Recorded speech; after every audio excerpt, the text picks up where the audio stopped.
Selamat pagi. Terima kasih untuk kesempatannya. Di sini saya akan memberikan suatu refleksi atau refleksi sebuah berkaitan tentang mata kuliah filosofi pendidikan, di mana yang topik 1 tentang perjalanan pendidikan nasional begitu. Jadi yang mulai dari diri itu tentang suatu pertanyaan, apa yang menjadi alasan menjadi seorang guru. Jadi alasan saya menjadi seorang guru adalah karena panggilan pribadi itu sendiri. Selain itu adalah karena guru adalah ujung tombak generasi penerus bangsa.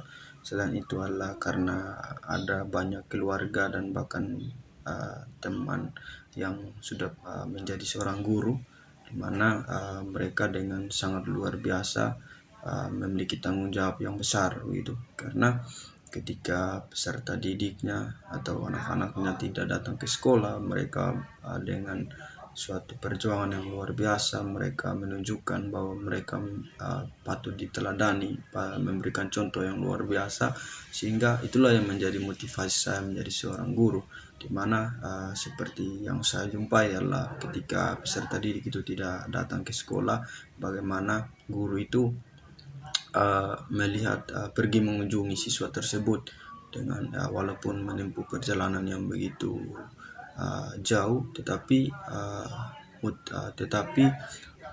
bagaimana tanggung jawab yang dikerjakan itu, sehingga itulah yang membuat saya memotivasi diri saya menjadi seorang guru begitu. Ternyata menjadi seorang guru adalah suatu hal yang luar biasa begitu. Kemudian selanjutnya saya akan memberikan sedikit penjelasan atau kesimpulan tentang pendidikan pada masa itu, di mana ada dua pendidikan pada zaman kolonial dan pasca kemerdekaan gitu. Jadi pendidikan pada zaman kolonial, yaitu di tahun 1954, beberapa bupati menginisiasi berdirinya sekolah kabupaten yang mendidik calon pegawai gitu. Jadi tujuan daripada berdirinya sekolah ini hanya untuk mendidik calon pegawai. Kemudian di tahun yang sama 1954 berdiri sekolah Bumi Putra, dan hanya 3 kelas rakyat dan hanya 3 kelas rakyat hanya diajari membaca, menulis dan berhitung sederhana. Tujuan untuk lakukan pengajaran ini hanya untuk kepentingan usaha dagang daripada masa itu gitu. Kemudian selain itu di masa itu juga masa penjajahan itu memberikan kelonggaran kepada murid dokter Jawa untuk mendapatkan pendidikan dan pengajaran, karena waktu itu di Pulau Jawa dan wilayah Karisidenan Banyumas terjadi suatu wabah cacar, sehingga mendatangkan dokter dari Eropa membutuhkan dana yang besar, sehingga itulah yang menjadi latar belakang berdirinya sekolah kedokteran gitu. Jadi